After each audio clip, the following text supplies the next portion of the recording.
Welcome back to CryptosRUs. I am George. We're all George. So good morning. Welcome to another Market Open stream. There's a lot to talk about today. Fed Chair Powell is about to make an announcement. Of course, there's still talks about recession. U.S. markets are looking red right now, but Bitcoin still holding. And the truth finally comes out and why Voyager took out a huge loan from Alameda Research.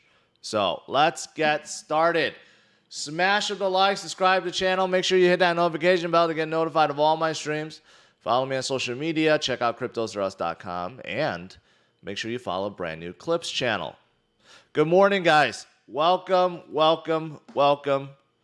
Hopefully you guys are doing good today. Bitcoin still holding at 20,400.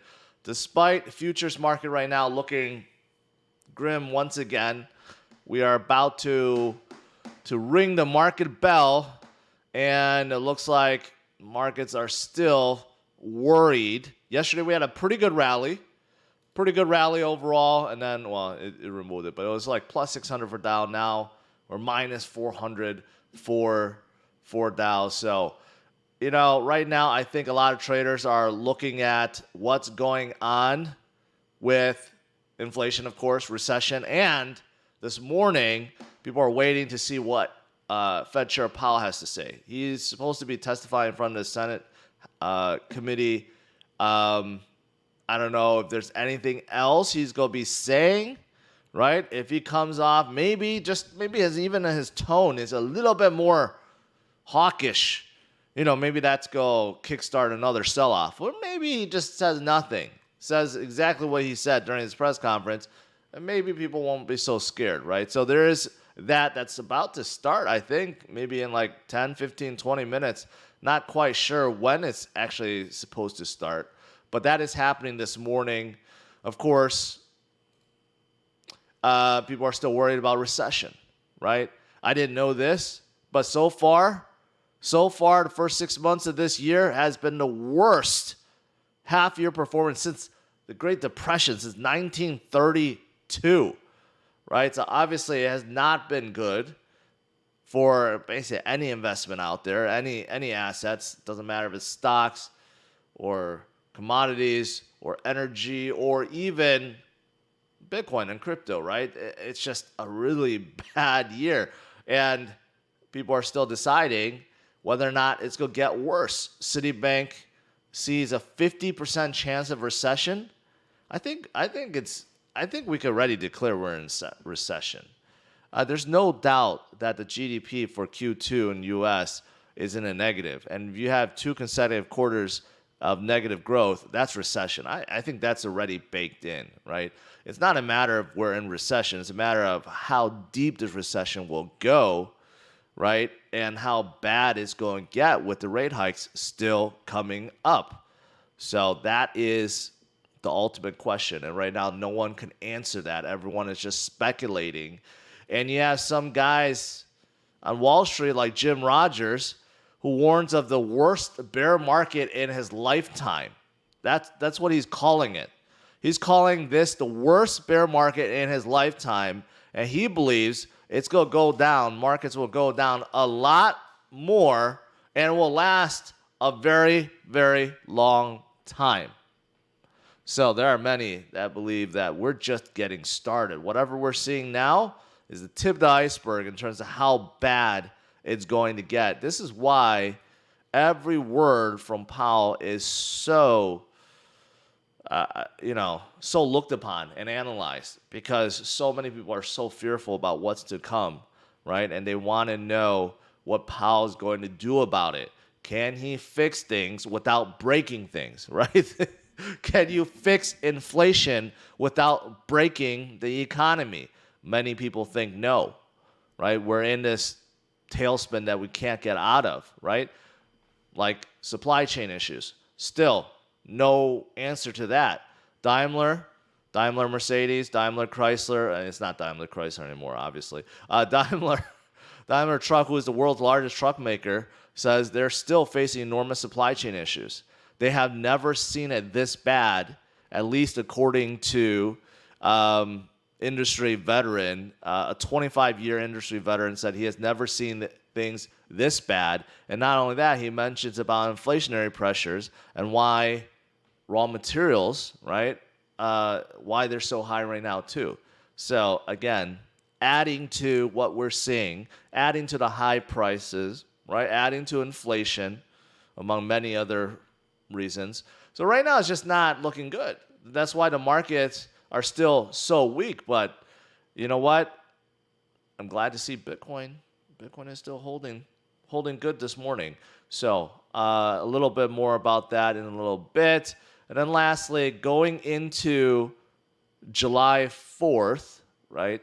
I hear President Biden is calling for gas and diesel tax halt, right? It was supposed to be just for July 4th weekend, but now it seems like it's going to be for 3 months to help curb gasoline prices, right? But the thing is, you look at, even if this is enacted, market though, even if this is enacted, it doesn't really save a whole lot. It's 18.4 cents a gallon on gas and 24.4 cents a gallon on diesel, right? I mean, seeing gas price at my pumps right now, around where I live, it's like close to $5.80. So subtracting 18 cents off of $5.80, you're down to $5.60 something. It's not really helping. I thought the federal tax was going to be like a few dollars or something. That would help. 18 cents off is not going to help anything right now, right? And gas prices are still going up. So unfortunately, that is not, I don't think it's going to cause a lot, but it's something at least, right? It's something. So, but then it's going to cost the government even more money, more tax dollars. So does that mean they have to print more later on? I don't know. It's a cycle. It's a big cycle that'll never end, because if the economy goes in a tailspin from where it is now and it keeps going down, then what can Powell do? Then he has to reverse course again, right? He has to cut rates again and then spin up the money printer again, right? And then inflation will still continue to go higher. So, I mean, I don't know how you get out of this revolving cycle. Not my problem, I guess. I'll just keep stacking Bitcoin. I'll keep stacking sats. That's all I really know. All right. Now, speaking of Bitcoin, what any particular news? Well, I was saying yesterday, I was calling how, Purpose's Bitcoin ETF may have contributed to that large drop on Friday and Saturday. I'm seeing other articles talk about that now, right? And also, there's a big update on what's going on with Voyager and 3AC, which I'll just get to. I'll get to in a little bit. But there's a couple other things about Bitcoin I want to show you guys. Here's one that compares the 2015 bear market with a sharp capitulation period, with RSI, weekly RSI, dropping to a low point of 27. So that's between 2013 to 2015. And it's looking pretty similar right now. We're looking pretty similar right now if you look at 2020 to 2022, and you look at our RSI level, which is also at a low point of 26. So is history going to repeat? Well, situation right now is very, very different in 2015, but, history doesn't repeat, but it tends to rhyme. Maybe this is what we have to look forward to. Also, in terms of long-term holders, I've been saying this, I'll keep saying it. Long-term holders do not care. Long-term holders keep stacking sats, which is why $1.6 billion worth of BTC has just been taken off the exchanges within the last 30 days. And you see this more and more and more and more. Bitcoin is just, it's becoming more scarce each and every day, regardless of the price. Long-term holders, true believers of Bitcoin, and even new investors that really understand what Bitcoin's all about, they continue to stack sats. So that's why the number of addresses holding at least 0.1 Bitcoin is at an all-time high. Regardless of the recent price drop, still all-time high. And surprising to see, maybe not so surprising, but if you look at something like Ethereum, right, this is looking at Ethereum 2.0, and you'll see that it's also going up. It's also near, actually this one, I didn't log in, so I actually cut off, but it's actually showing that it did go to all-time high too. So it's not just Bitcoin holders, Ethereum holders, and Ethereum stakers continue to stake and hold because we know we will get through this, right? Right now, very, very iffy time, a lot of fear. No one really trusts that Powell can fix inflation at this point, right? But we will get through it. Bitcoin always does. Now, as for other news, well, I got to talk about it. The big headline, Voyager. Recently, a lot of you guys know Voyager. It's a broker app. They're not actually exchange. They're a broker. They get their liquidity from many different places. And they also offer pretty sweet rewards. At least they did. But recently, they took out a huge loan from Alameda Research. And people speculated, it's because Voyager and Alameda or /FTX were joining together to try to take down Celsius. That's why they got that loan. No, it turned out that was not the reason why they got the loan, right? And I always thought, like, why did they take out that loan? And it was very specific. It wasn't just all in cash. It was a combination of cash and BTC. Like, why would you need it to be both? Why wouldn't you just have one lump sum, right? Now they have posted this PR and it has come out. Basically, because they have more than $500 million exposure to Three Arrows Capital. Three Arrows Capital seems to be the gift that keeps on giving at this point. They were, I should say, one of the premier VC firms out there. And now it's looking like they have taken out tremendous amount of loans from a lot of companies, right? BlockFi, I think, said they liquidated a huge client. Speculated as Three Arrows Capital. Now Voyager is saying the same thing, but he's even bigger, $655 million. So roughly 15,200 Bitcoins and 350 million USDC. Okay, this was loaned out to Three Arrows Capital. What happened to it? They probably used it for other things, other risky endeavors, and it's probably all gone. And this is the reason why Voyager took out such a big loan from Alameda Research to cover this, because basically you just assume that this is pretty much gone, right? And this is so big, it represents about 28.3% of the Bitcoin currently loaned out by Voyager and 55% of the USDC currently loaned out. So it's a lot. It's almost 50% of everything that Voyager has loaned out. And this is, I guess, how Voyager makes their money, right? Voyager have said that they take out crypto and they lend it out to other companies. But here's the thing. Here's the controversy. That's okay, right? You figure, okay, if you're giving out such a big loan, you're giving out a $655 million loan to Three Arrows Capital, well, you have collateral, right? Where's the collateral? Usually it's like a 2-for-1 collateral. So traditionally, you would have to take in like 1.2 billion, 1.3 billion of crypto to take out a loan of this size. See, that's where the risk comes in. And that's where risk management sometimes just go out the window. Because I've been hearing through the grapevine that a lot of these lending companies did not require any collateral for these type of loans. I can't 100% be certain that this is the case for Voyager, but it seems like it. It seems like they loaned out this much without taking any collateral, and basically they were justifying it by saying, well, they're Three Arrows Capital. They're one of the big guys, right? Very little chance that they're going to default. So we're just going to charge them high interest. That's what we want overall, and life goes on, right? But in situations like this, right, if they do go under and they do default, become insolvent, then you have problems. Could have been the same thing with BlockFi too. They haven't released a press release why they need to borrow that money from FTX, but they also recently borrowed $250 million. maybe is to cover that too.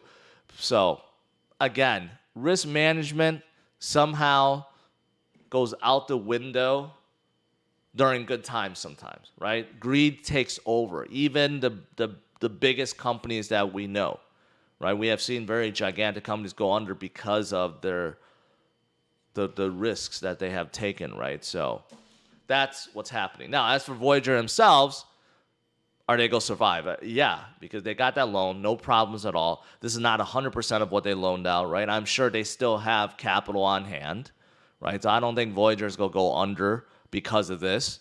But, the truth comes out why they took that huge loan, right? So there you go. Not so good. And lastly, major exchange Binance.us is going to launch zero-fee Bitcoin trading. Now, most exchanges do, I would say their fees is relatively low, other than like Coinbase and Gemini. I think they take 3% or something like that, which is, I guess, adds up, right? But Binance.us is changing that. They're saying zero fees for Bitcoin trading. Zero. They don't make any money at all when you buy, sell, trade Bitcoin. I don't know if this is just Bitcoin or all crypto. They say zero fee Bitcoin trading. So I think it's just limited to Bitcoin. But if it was all crypto, that would be phenomenal. And they said they're different than, say, Robinhood, which say it's commission-free trading, but they earn rebates through the brokerages. Like the brokerages actually, or not brokerages, what do you call it? Routing trade. I mean, they from wherever they, whatever the clearinghouses, that's what it. Clearinghouses, when they actually make this trade, they give like a rebate to Robinhood, so that's why they want, high volume. But with Binance, they're saying, nope, we're not making anything. Basically, just to incentivize people to use it more. So I guess that's good overall. All right, that's pretty much it. U.S. markets, let's refresh. Hey, why is it still stuck? Still stuck in futures. Let's get Market Watch open. Right now, Dow is down 290, which is a little better than what futures indicated. And NASDAQ down about 89, which isn't too bad, right? Look at this. Powell says U.S. economy can handle the additional rate hikes that are coming. I think he's like the only person that probably believes that. Okay, I guess maybe he testified already, or he's still testifying, but he's saying, don't worry. The future rate hikes are going to be just fine. All right, let's do some Q&A.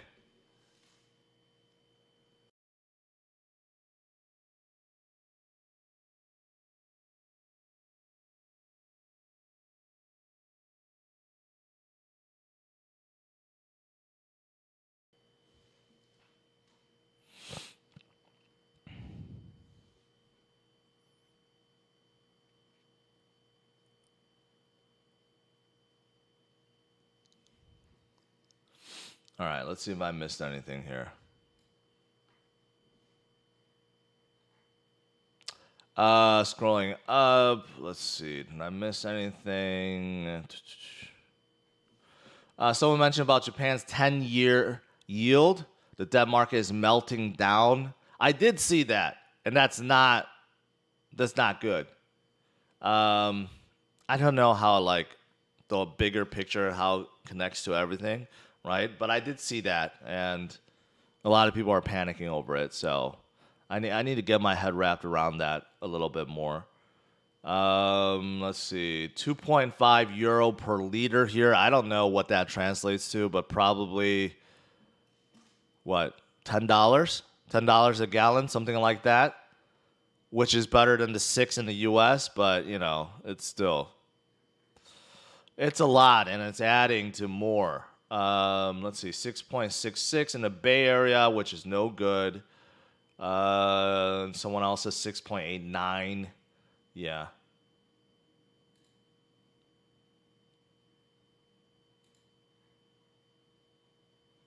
What about UK inflation? Rises to 9.1%, highest in 40 years.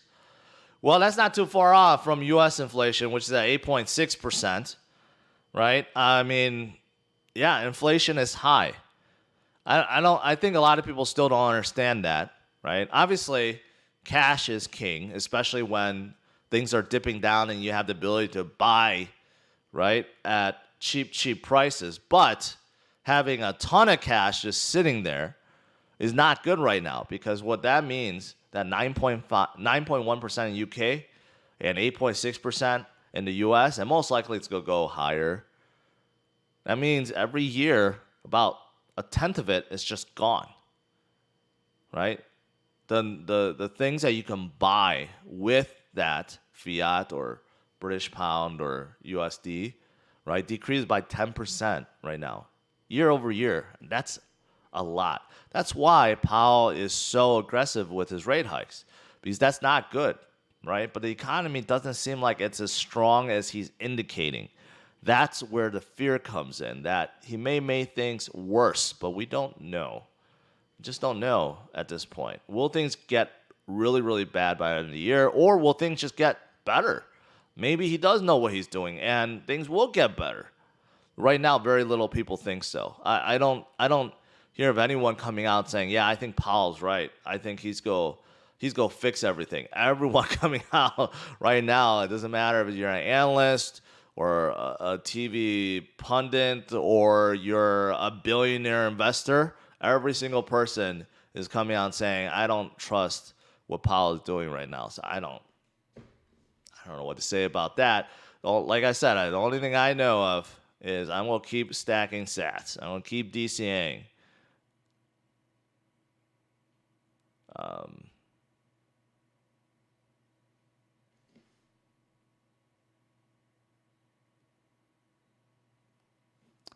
Dylan, I don't even get what your point is. Tons of people holding cash to buy dips. Are you serious? FDIC insurance is huge. Don't be ignorant. What are you talking about? FDIC insurance has nothing to do with inflation. I don't even get your point. FDIC insurance covers, first of all, up to $250,000, okay, per person, and $500,000 for a couple, right? There are people that have more than that, and it has nothing to do with inflation.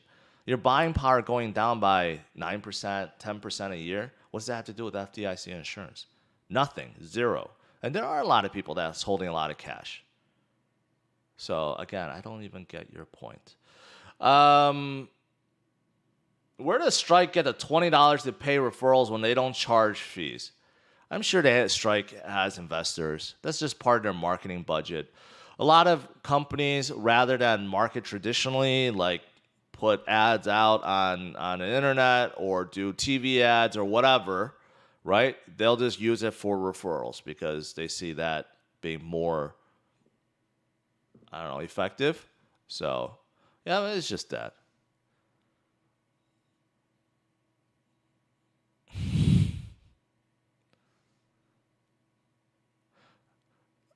I think it's funny. A lot of the money that Voyager holds is, well, at least what they loaned out was USDC. They didn't loan out USD. They loaned out USDC, which is crypto, which is not FDIC insured, right? I'm sure if they have a lot of cash, actual cash in US bank accounts, sure, that's FDIC insured. But again, I don't know if that's the case. I don't know how many accounts they have to open up. If they're holding on 10, 100 million, how many accounts you need to open up to get that FDIC insurance to cover it all? That is unknown. I don't know. I don't know what's going on.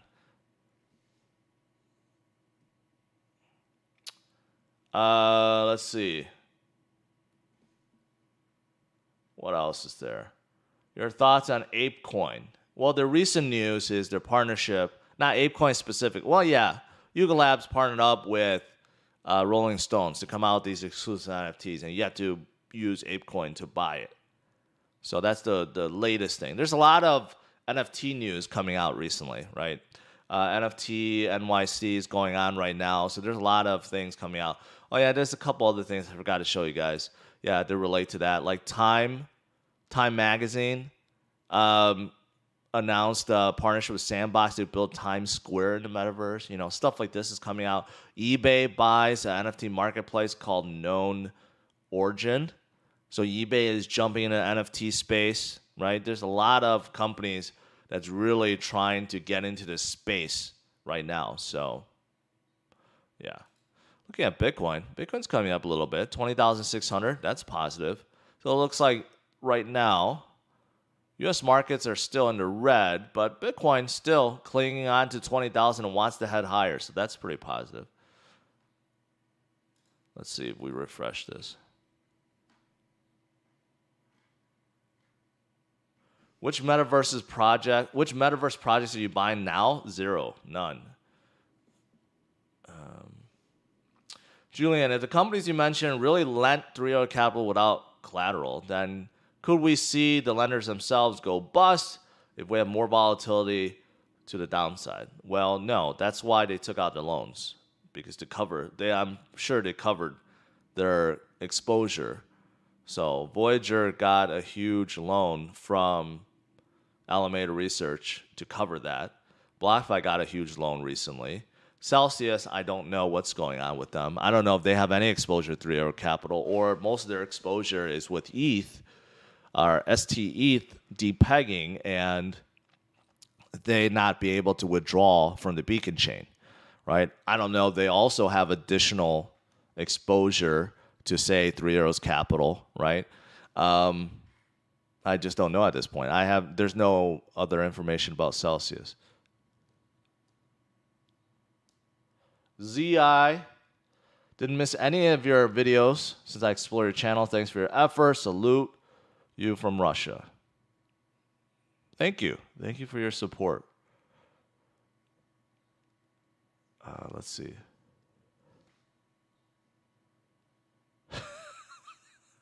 An electric Lambo out of nowhere. Someone says an electric Lambo would be fast, but it whine like any angry Karen. Where'd that come from? Is there any reason why Harmony 1 isn't on Coinbase? No. Coinbase, I don't know what how they make their decisions in terms of who do they add on their platform. They have added some really bad unknown projects to their platform. Harmony has not been added, but I'm pretty sure they will eventually.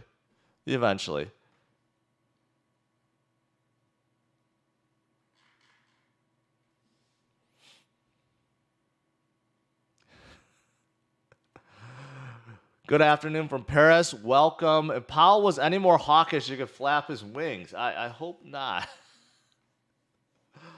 Do you think Binance is leveraged? Do you think they hold as much Bitcoin as they sell to the customers? Yeah. CZ has proven to be a really intelligent guy. All right. I mean, he has made mistakes in the past, and he's not the most, I don't know, liked guy, I guess. A lot of people love to hate on CZ on Binance, but he has really shown he's really good at communicating, right? Whenever there's issues, even with Binance, if there's an outage with the withdrawal being disabled or whatever, he's always the first to kind of come out and say it. He's very active in the community, right? And he has built a great empire. Binance is just so big. Dealing with regulators, stuff like that. And, I think CZ, looked at a lot of the stuff that has been going on and has not participated in it. I don't know. I can't say that for sure. Maybe he did. Maybe Binance did too, right? Maybe loaned out a lot of money as well. But to me, it just seems like CZ didn't get to where he is now with Binance by luck, right? It didn't just fall into his lap. Because I remember in 2017 when Binance just came out, they actually reached out to me saying, hey, you want to advertise us. We never got things going, but they were a nobody in 2017. They were just a new exchange. They were a nobody, and now they are a dominant powerhouse. So just within 5 years. Let's see. Is sharding blockchain the way of the future? I mean, you could argue that it's one way that many companies are, or many projects are trying to scale.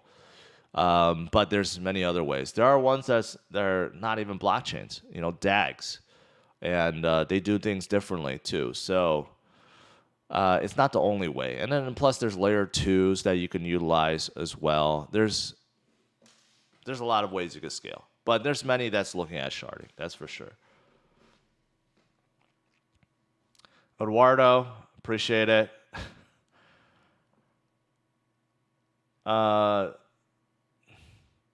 Do Kwon is a good man, just a fool in the wind of the night.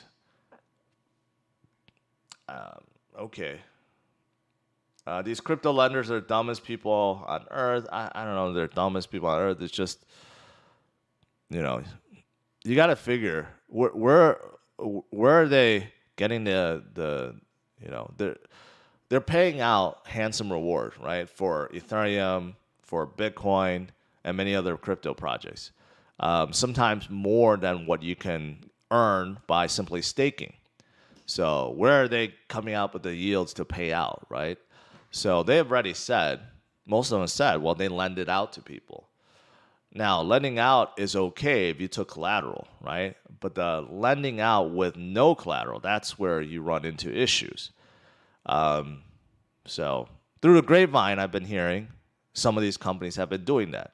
I'm not saying that Voyager did that exactly, but they could have. I don't know. But I've been hearing a lot of these companies, with some A clients or top tier clients, they didn't take full collateral or even any collateral. So, yeah, that's where the greed comes in, the risk comes in, and they just kind of ignore it when things are really, really good. But when things are not, that's when trouble rises.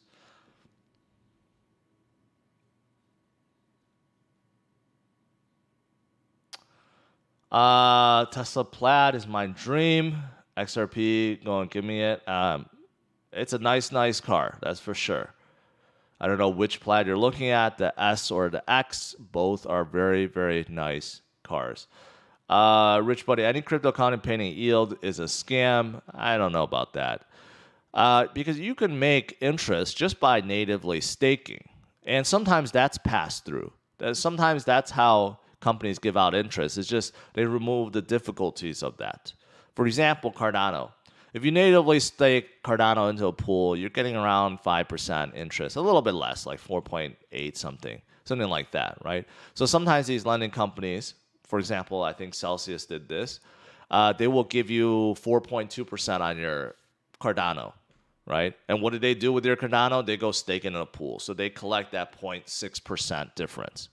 That I would say is pretty safe, right? And I think they did that with Ethereum. The only problem is with Ethereum, if you stake it in the Beacon chain, you can't withdraw it. It's the only project right now out there, I believe, where if you stake in, you can't withdraw until the Beacon chain is complete and merged, which should be coming in a couple months, right? I think that's what got Celsius in trouble. But for everything else, you can always withdraw. If people withdraw, you can withdraw. But when it comes to Ethereum's Beacon chain, you can't. So that's where it's kind of like the one-off.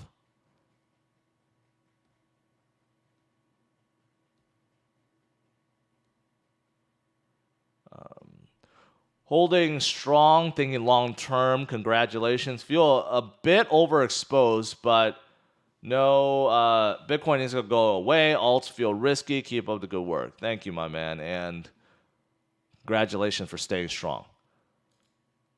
We all need to stay strong at this point and support each other. I think there's too many people that attack other projects just for the sake of protecting their own bags, right? Solana gets attacked now by Cardano fans. Cardano fans gets attacked by Solana fans, and everyone's attacking everyone. Right now is not the time to do it. Right now, it's time to stay strong together as a community, right? We need to get through it. And we will get through it, but it's going to take some time, right? But still, not the time to be attacking each other's projects. There are many, many, many good projects out there. Of course, there's many bad projects out there, but there's many good projects out there too.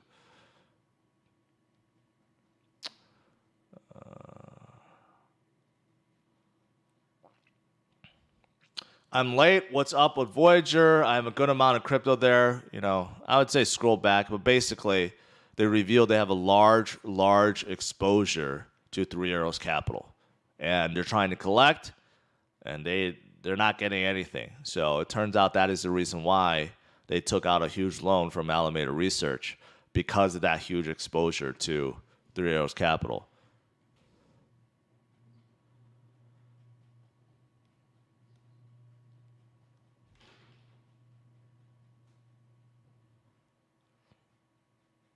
Miguel, thank you, man, and I totally agree. Totally agree. Do I like Uniswap? I just covered Uniswap yesterday. Biggest DEX. Nothing wrong with Uniswap. I like Uniswap. It's a DEX, and it's a really good one. But they just bought NFT marketplace too, so they want to get into that NFT game. It seems like everyone wants to get into an NFT game right now. This is probably the worst time to be getting NFTs, right? But what they're doing is buying up these marketplaces. So they're setting themselves up for the future, because they also know NFTs are not going to go away. Marketplaces, right? You can pick them up really cheap right now, and then later on, they're going to try to do something with them. But NFT marketplaces are kind of like a dime a dozen. There's so many out there. Which ones will survive? Don't know. Even eBay, I just covered. Even eBay today is getting into NFT game too.